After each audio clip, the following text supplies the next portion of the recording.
어렸을 때 주기철 목사님의 그 순교에 관련된 영화를 본 적이 있습니다.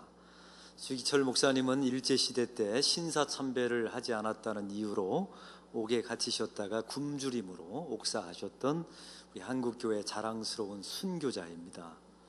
어렸을 때 영화를 보니까요, 이 순사들이 마지막까지 주기철 목사님에게 신사참배를 강요하다가 안 되니까 막 때리는 장면이 있더라고요. 때리다가도 안 되니까 이제 협박을 하고, 협박하다가 안 되니까 마지막 순간에는 주기철 목사님을 굶겼습니다. 이제 실화를 바탕으로 한 영화의 내용이지 않습니까? 한 20일을 굶겨 놓으니까, 안 그래도 옥살이를 하는데 굶기니까 죽을 것 같은 겁니다. 20일이 지난 후에 일본 순사들이 밥상을 아주 근사하게 차려서 주는 겁니다. 이게 웬일입니까? 주기철 목사님이 이제 등 뒤로 팔이 묶여져 있는 상태에서 음식을 먹으려고 고개를 숙이는 순간에 보니까 밥상 위에 신사가 놓여 있는 겁니다. 고개를 숙여야만 음식을 먹을 수 있고, 고개를 숙이면 결국 신사에게 이렇게 절하는 모양이 되는 것이죠. 일본 사람들이 얼마나 교활하냐면 이런 식으로 주기철 목사님을 마지막까지 시험한 것입니다. 이 신사를 보는 순간에 주기철 목사님은 그 밥상을 걷어차 버리고 맙니다. 그리고 결국은 굶주린 상태에서 옥에서 순교하게 되죠. 저는 그 영화를 보면서 이런 생각을 어릴 적에 해봤습니다. 주기철 목사님, 예수를 믿어도 너무 과하게 믿으신다. 그냥 그 음식 그냥 먹고 집에 가서 나는 신사한테 절 안 했다, 이렇게 우기면 되는 거 아니에요? 너무, 아들도 있고 주기철 목사님에게는 사모님도 계셨는데 어떻게 가족들을 놔두고 저렇게 허무하게 돌아가실 수 있는가, 이런 생각을 해보게 되었어요. 근데 나이가 들면 들수록, 신앙생활을 하면 할수록 주기철 목사님이 왜 그런 극단적인 선택을 하셨는가에 대해서 궁금했습니다. 그리고 도대체 그 마지막 순간에 죽음을 두려워하지 않고 자기의 목숨을 내어놓고 배교하지 않는 비결이 무엇일까 참 궁금했습니다. 사랑하는 성도 여러분, 여러분은 이 주기철 목사님이 자기 의지로 순교했을 것 같습니까?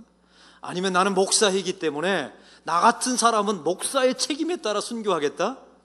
여러분, 목사라고 순교하는 거 아닙니다. 일제시대 때 얼마나 많은 목사들이 배교를 했는데요.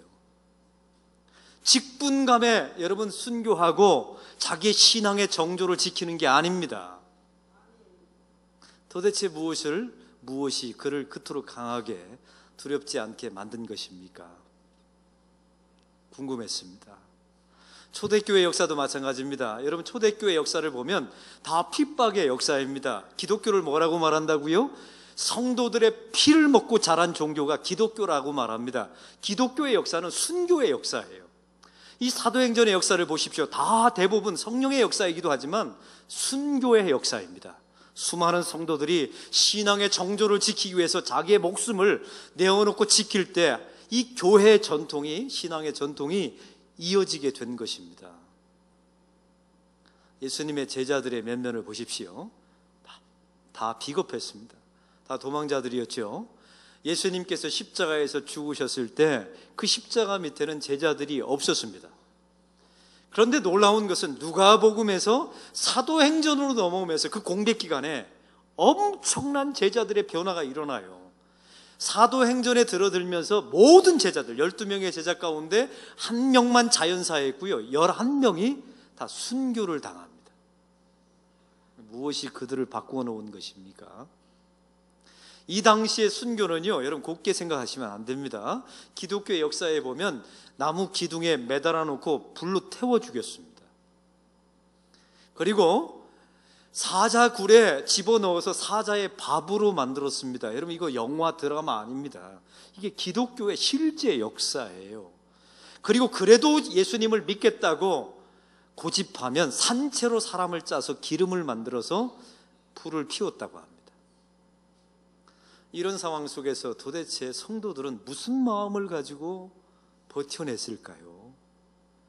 무슨 마음을 가지고 견딘 것일까요? 무슨 마음을 가지고 끝까지 배교하지 않았을까요? 사랑하는 성도 여러분, 누가복음과 이 사도행전은 이방인으로 살다가 기독교로 개종한 사람들을 위해서 쓰여진 편지입니다. 그 중에 대표적인 인물이 데오빌로 아닙니까? 비록 각하이지만 앞으로 이방인으로 살다가 기독교로 개종하는 순간에 이 당시에 이들에게 기다리고 있는 것은 단 한 가지밖에 없었습니다. 그것은 바로 핍박받는 거였습니다. 영화와 북이 건강하게 살고 이 땅에서 천년만년 사는 그런 복된 생애가 아니었단 말이에요. 핍박받고 순교할 수밖에 없는 그런 상황이 펼쳐지게 된 것입니다. 도대체 이들은 어떤 방식으로 견디고 버티고 배교하지 않았을까요? 너무나 궁금합니다. 의사 누가가 이 사도행전을 기록하면서 누가복음을 소개하게 되지 않습니까? 바로 거기에 누가복음을 소개하는 내용에 초대교인들이 어떻게 버티고 견디고 배교하지 않았는지의 비결이 나와 있어요. 3절을 다 같이 읽겠습니다. 그가 고난당하신 후에 또한 그들에게 확실한 많은 증거로 친히 살아계심을 나타내사 40일 동안 그들에게 보이시며, 예수님께서 여기까지입니다. 예수님께서 십자가에서 죽으시고 부활하신 것을 40일 동안 제자들에게 보이시면서 함께 하셨다는 것입니다. 이 제자들이 핍박 속에서 견디고 버티고 배교하지 않았던 가장 큰 이유는 예수님의 부활을 본 것입니다. 여러분, 우리가 배교하지 않고 버티지 않고 순교하는 사람들은 특정한 사람들만 할 수 있다? 성경은 그렇게 말한 적이 없어요. 하나님께서 선택하신 놀라운 믿음의 소유자들만 하는 게 아닙니다. 누가 했냐면 부활을 직접 목격하고 부활하신 예수님과 40일 동안 살았던 백성들이 다 순교의 길을 걸어갔습니다.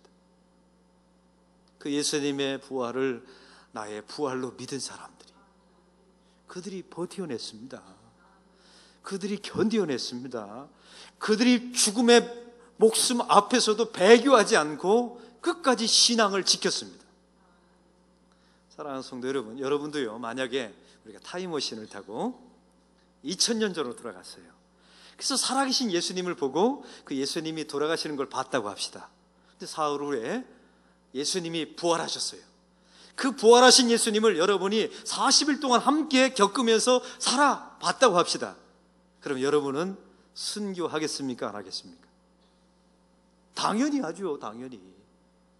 그걸 봤는데요, 내가 그걸 믿는데요, 그 예수님의 부활이 나의 부활임을 믿는데 무엇이 두렵겠습니까? 그냥 3분 참으면 되는 거잖아요. 할렐루야. 이게 성도들을 지켜내 준 것입니다. 의사 누가가 누가복음을 쓸 때 처음에는 1장서부터 24장까지의 내용 아닙니까? 전반부는 대부분 예수님의 행적, 예수님께서 어떻게 살아가셨는가, 예수님의 가르침에 대해서 성경을 쭉 편지를 기록합니다. 근데 사실은 예수님의 생애가 복음은 아닙니다. 여러분은 예수님처럼 용서하고 사랑하면서 살 수 있나요? 없습니다. 많은 사람들은 우리가 예수처럼 살자, 작은 예수가 되자라고 말하지만요, 우리는 예수가 아니라니까요. 우리는 죄인입니다. 누가복음에 예수님의 행적과 삶에 대해서 수많이 적혀 있지만 그걸 살아본 백성들은 항상 마지막 결론을 이뤘습니다. 주님, 저희들은 주님처럼 살 수는 없습니다. 그러므로 저희는 죄인입니다. 우리는 스스로 나의 죄를 해결할 수 없습니다. 그러므로 십자가의 대속이 필요합니다. 이게 전반부의 내용이에요. 근데 누가복음을 보면 마지막 장 24장은 부활을 다룹니다. 이 부활을 통해서 누가복음과 사도행전의 연결점을 짓는 것이요, 그리고 그 24장에 나와 있는 부활을 목격했던 하나님의 제자들이 180도 돌변합니다. 그리고 순교의 길을 걸어갑니다. 이게 기독교의 역사입니다. 사랑하는 성도 여러분, 여러분이 버티고 견디고 배교하지 않으려면 여러분의 마음속에 부활의 신앙을 갖기를 바랍니다. 바로 부활의 신앙을 믿는 것입니다. 세상이 우리를 죽여도 하나님이 살리실 것이며 예수님의 부활이 나의 부활임을 믿는 사람, 바로 그 사람을 통해서 하나님께서 역사하실 줄로 믿습니다. 그 사람이 견디는 겁니다. 그 사람이 버티고 그 사람만이 배교하지 않습니다. 또 의사 누가가 누가복음을 소개하면서 데오빌로에게 이렇게 말하죠. 하나님 나라의 일을 가르쳐 말씀하셨느니라 라고 후반절에 나와 있습니다. 3절 후반절. 하나님의 나라 일이라는 것이 무엇입니까? 예수님께서 이 땅에 오셔서 수많은 사역을 감당하셨습니다. 그런데 분명히 예수님을 통하여 하나님의 통치가 시작되었지요. 그리고 하나님의 다스림심이 무엇인지에 대해서 직접 보여주셨습니다. 그 대신 예수님께서 하나님의 나라 통치와 다스림을 말하는 순간부터 예수님에게 찾아온 것은 핍박과 고난과 죽음뿐이었습니다. 세상은 불완전한 것입니다. 세상이 예수님의 소망이 아니었던 것입니다. 우리 예수님께서 꿈꾸셨던 하나님의 나라는 언젠가 예수님께서 다시 재림하셔서 완성하실 하나님의 나라입니다. 그때는 하나님의 뜻이 완전하게 이루어질 줄로 믿습니다. 우리의 종말의 때 우리가 죽어서 하나님 나라 가면 핍박이 더 이상 사라집니다. 그때는 버티지 않아도 돼요. 저절로 주님께서 우리를 승리케 해주실 것입니다. 그래서 사랑하는 성도 여러분, 하나님의 나라 일을 꿈꾸십시오. 그 말은 이 세상이 우리의 마지막이 아니라 우리에게 내세와 천국과 죽은 이후에 하나님 나라 세상이 있다는 것을 믿으셔야 합니다. 그 믿음이 여러분을 지켜줄 것입니다. 버틸 수 있도록, 그리고 견딜 수 있도록, 배교하지 않도록 지켜줄 것입니다. 이 부활을 소망하고 믿고 그리고 하나님 나라 일을 소망하려면 반드시 조건이 하나 있습니다. 그것은 바로 죽음을 가까이 해야 합니다. 한번 생각해 보세요. 이 땅에서 건강해요. 매일 수십 알씩 건강 관련 기능식품을 털어먹으면서 살아요. 그러면서 이 땅에서 천년 만년 살 것이냐 꿈꾸는 사람들이 부활을 소망할까요? 부활의 신앙이 가슴 사무치면서 그 신앙이 여러분의 삶을 지켜줄까요? 그런 경우는 없어요. 본래 기독교의 역사는 죽음과 함께하는 역사입니다. 본래 교회 밑바닥에 무덤을 만들었어요. 무덤을 저 멀리 동구 밖에 보내는 것은 유교와 불교의 전통이지 기독교의 전통이 아니에요. 유럽의 교회를 가보면 교황들의 시신이 다 교회 밑바닥에 있습니다. 제가 지난달 6월에 미국에서 한 달 동안 있었는데 LA의 가장 큰 교회를 방문했어요. 근데 신기한 것은 그 교회 지하실로 가이드가 안내하더라고요. 가봤더니 이게 웬일입니까? 대리석으로 너무 밝게 멋있게 확 꾸며놨는데 거기가 무덤이었어요. 놀라지도 않아요. 남의 교회 일이라고. 우리 교회 지하실 파고 한번 무덤 만들어 볼까요? 거기에 항아리들이 질비하게 있고요. 심지어는요, 돈 많이 내면 거기다가 이제 기부를 교회에다가 많이 하면 자기 시신 자체를 넣게 돼 있어요. 썩은 냄새가 날 수 없도록 환풍 장치를 다 해놨더라고요. 제가 가이드한테 물어봤습니다. 교인들이 정말로 지하실에 내려오냐고. 그랬더니 내려온대요. 누가 내려오냐고 했더니 살기가 팍팍한 사람들이 그 지하실에 내려온다는 것입니다. 삶 속에 절망하는 사람들, 자기 시시각각 다가오는 죽음을 맛본 사람들이 그 지하에 내려와서 시신들을 본다는 거예요. 골로새 교회에 흔적이 남아 있습니다. 지금 가보면 거기에 보면 히에라볼리라고 하는 지역이 있어요. 얼마 전에 거기에 고고학자들이 발굴을 했는데 예수 믿었다가 순교한 사람들의 성도의 묘지들을 발견한 겁니다. 근데 기가 막힌 것은 그 성도들의 묘지석이 있을 것 아닙니까? 그 묘지석에 이런 글귀가 쓰여져 있더라 합니다. 나 어제는 너와 같았으나 너 내일은 나와 같으리라. 이해가 안 되실까 봐 다시 한번. 어떻게 인생을 이렇게 심플하게, 어떻게 이런 종말 신앙을 이렇게 간결하게, 예수 믿으면 시인이 되나 봐요.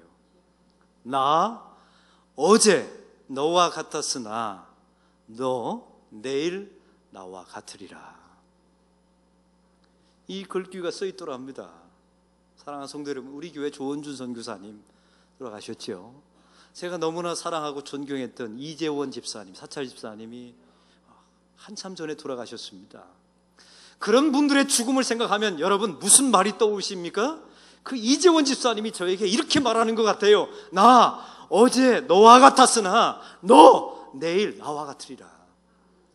그 지하의 무덤에 들어가서 성도들이 카타콤에서 자기 할아버지, 할머니 모든 무덤을 보면서 성도들의 귀에 그게 들렸다는 것입니다. 나 어제 너와 같았으나 너 내일 나와 같으리라. 그게 부활신앙을 갖는 것입니다. 그게 하나님의 나라 일을 꿈꾸는 겁니다. 그게 죽음을 가까이 해야 그런 사람들에게 하나님이 능력을 주십니다. 여러분은 최근에 시신을 본 적이 있나요? 현대인들이 이게 큰 문제입니다. 저는 어렸을 때 동네에서 장례가 나면 그 병풍 뒤에 시신이 놓여 있어요. 하면 냄새가 얼마나 썩은 내가 나는지 저는 아직도 잊혀지지가 않아요. 그때 배운 게 하나 있습니다. 사람이 이렇게 연약하구나. 개 썩은 냄새는 저리 가라예요. 저는 세상에서 인간이 썩은 냄새가 이렇게 악취라는 것을 어렸을 때, 그리고 그 맡아본 냄새를 아직도 잊지를 못해요. 이게 우리의 인생의 실체 아닙니까? 이 실체를 맛본 사람들만이 부활의 신앙을 추구합니다. 그리고 하나님 저에게 부활의 신앙을 갖게 하여 주시옵소서. 그리고 이 땅이 아니라 하늘을 소망하며 살게 하여 주시옵소서. 그 사람이 버팁니다. 그 사람이 견딥니다. 그리고 그 사람이 마지막 순간까지 배교하지 않습니다. 또 의사 누가는 4절에서 이 데오빌로에게 이렇게 말합니다. 마지막 순간에 버티고 견디고 배교하지 않으려면 하나님 아버지께서 약속하신 성령을 예루살렘에서 기다리라 라고 말씀하고 있습니다. 사랑하는 성도 여러분, 그 약속하신 것이 무엇일까요? 바로 그것은 보혜사 성령님이십니다. 도대체 이 고난받고 핍박받은 백성들에게 보혜사가 무슨 일을 해주시길래 그 성령님을 기다리라고 말했을까요? 요한복음 14장 26절은 말합니다. 보혜사 곧 아버지께서 내 이름으로 보내실 성령, 그가 너희에게 모든 것을 가르치시고 내가 너희에게 말한 모든 것을 생각나게 하리라. 할렐루야. 여러분, 성령님이 임하시면 예수님이 살아생전에 가르치신 모든 것들이 내 머릿속에 생각난다는 것입니다. 그럼 예수님이 가르치신 그 모든 것에 가장 중요한 게 무엇일까요? 십자가와 부활입니다. 혹시 지금 고난당하고 힘든 분들이 계십니까? 여러분 기도하십시오. 성령님 저에게 임하사 예수님의 부활이 믿어지게 하여 주시옵소서. 그 사람이 견딜 수 있습니다. 또한 성령님은 고린도전서 2장 12절에 말합니다. 우리가 세상의 영을 받지 아니하고 오직 하나님으로부터 온 영을 받았으니 이는 우리로 하여금 하나님께서 우리에게 은혜로 주신 것을 알게 하려 하심이라. 성령이 임하시면요, 이미 주실 은혜가 아닙니다. 이미 우리에게 주신, 과거에 주신 은혜가 생각난다는 거예요. 생각해 보십시오. 지금 고난당하고 있는 성도들이 있습니다. 앞으로 고난당하게 될 것입니다. 흩어질 것입니다. 그리고 그들은 대부분 순교하게 될 것입니다. 그런데 그들의 삶 가운데, 삶의 현장 가운데 성령께서 임하시면 예수님의 부활이 생각나고 믿어지게 되는 겁니다. 그리고 중요한 것은 이미 주님께서 우리에게 베풀어 주신 은혜가 생각나는 거예요. 그들이 버텨내고 견디고 배교하지 않고 순교자의 길을 걸어갔던 것입니다. 목사들 세계에 내려오는 유명한 전설 같은 이야기가 있습니다. 똑똑한 사람은 부지런한 사람을 못 당해내고, 부지런한 사람은 즐기는 사람을 못 당해내고, 즐기는 사람은 성령 받은 사람을 못 당해낸다는 그런 전설 같은 이야기가 있습니다. 한번 생각해 보세요.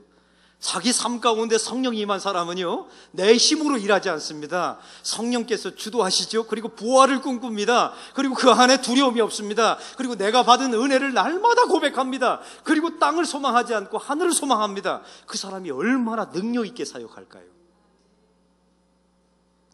교회 안에 사역 가운데 보면 목회자들을 가장 힘들게 하고 교회에 해악을 끼치는 성도들 가운데 첫 번째가 누군 줄 아세요? 성령 받지 않고 일 열심히 하는 사람들입니다. 성령의 임함 없이, 성령의 주권 없이 열심히 일하는 사람들이 나중에 보십시오, 그의 가정을 회파합니다. 그리고 교회를 힘들게 해요. 차라리 그런 사람들은요, 게으른 게 나을 것 같아요. 이 말은 일하지 말라는 게 아닙니다. 우리의 삶 가운데 성령이 임하셔서 죽음을 날마다 가까이에서 오늘이 마지막인 것처럼 살아가면서 그 성령의 주도적으로 살아가면 그 사람을 통해서 하나님께서 일하십니다. 많은 교인들이 저한테요, 목사님 꿈이 뭡니까? 비전이 뭡니까? 묻는 분들이 계세요. 저는 꿈, 비전 없어요. 제가 계획한다고 되는 것입니까? 하나님이 주도하셔야죠. 성령께서 그 순간순간마다 말씀을 통해서 제 삶의 궤적을 이동시키시면, 그거에 민감해서 따라가면 하나님께서 원하시는 비전이 나중에 시간이 많이 지난 후에 다 만들어지지 않겠습니까? 할렐루야. 저는 그런 성령님을 믿습니다. 성령님과 민감하십시오. 성령께서 임하시기를 기도하십시오. 그리고 그 성령에게 여러분의 삶을 철저하게 복종하십시오. 그러면 성령께서 원하시는 길로 여러분의 삶을 쭉 인도해 가실 줄로 믿습니다. 우리 자신에게 능력이 있는 게 아니에요. 성령 그 자체에게 능력과 파워가 있죠. 우리는 엊그저께 한국 전체가 떠들썩했죠. 이 김정은이가 48시간 내에 확성기를 치우지 않으면 원점 타격을, 모든 것을 다 타격하겠다는 이야기를 들었습니다. 많은 우리 한국 교인들이 기도를 참 많이 했습니다.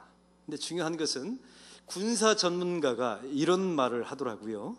만약에 북한과 한국이 전면전을 벌이면 두 가지 경우가 있다 합니다. 미국이 참전해서 북한과 전면전을 벌이면 15일 이내로 북한 전체를 점령할 수 있다 합니다. 그리고 두 번째 사례인데요, 만약 미군이 참여하지 않고 한국군만 참여하면 6개월 이내에 북한 전체를 점령할 수 있다는 이야기를 하더라고요. 제가 그 방송을 딱 보면서 이런 생각이 들었어요. 한번 붙어볼까? 근데 그 다음 말이 중요합니다. 군사 전문가가 말하기를, 붙으면 우리가 어떤 경우에도 이기는데 6.25 전쟁의 피해가 100배가 더해진다. 놀라지도 않아요. 이게 저와 여러분은 6.25를 겪지 않으셨기 때문에. 우리 장로님들은 아실 거예요. 6.25 때 그 참상의 100배가 다 초토화되는 겁니다. 이기면 뭐합니까? 그런데 저는 그 이야기를 들으면서 한번 붙어볼까 하는 그 내용을 회개했습니다. 왜냐하면 제 마음속에 미국을 의지하는 마음이 있더라고요. 제 마음속에 한국의 첨단 무기를 의지하는 마음이 있더라고요. 전쟁은 누가 이기시게 하는 것입니까? 전쟁은 하나님께 달려있다고 제가 얼마나 찬송을 많이 했어요. 전쟁은 하나님께 달려있는 것입니다. 할렐루야. 사랑하는 성도 여러분, 내 힘과 의지로 인생을 꾸려가는 게 아니에요. 살아보셨잖아요. 내가 원하는 것대로 되는 게 아닙니다. 성령께서 나를 사용하셔서 인도해 가실 뿐입니다. 앞으로의 이 세상은 점점 더 타락하고 종말을 향해서 달려갈 것입니다. 그리고 저와 여러분은 앞으로 점점 더 죽어가게 될 것입니다. 이때 견디고 버티려면, 이럴 때 저와 여러분이 신앙의 정조를 지키고 배교하지 않으려면 예루살렘을 떠나지 말고 성령이 오실 때까지 기다리라고 말씀하십니다. 성령이 오시면 그 성령께서 여러분의 마음속에 부활의 소망을 갖게 해주실 것입니다. 하늘을 소망하게 만들 것입니다. 그리고 이미 주신 은혜를 생각나게 하실 것입니다. 그리고 죽음을 가까이 만들게 해주실 것입니다. 그런 사람에게 무엇이 두렵겠습니까? 해봤자 죽는 거잖아요. 죽으면 그리스도께서 우리를 살리실 것이고요. 이런 담대함과 두려움 없이 주님 오실 때까지 저와 여러분이 하나님 나라 개인적 종말을 가지고 죽는 날까지 버티고 견디고 배교하지 않는 저와 여러분이 되시기를 축원합니다.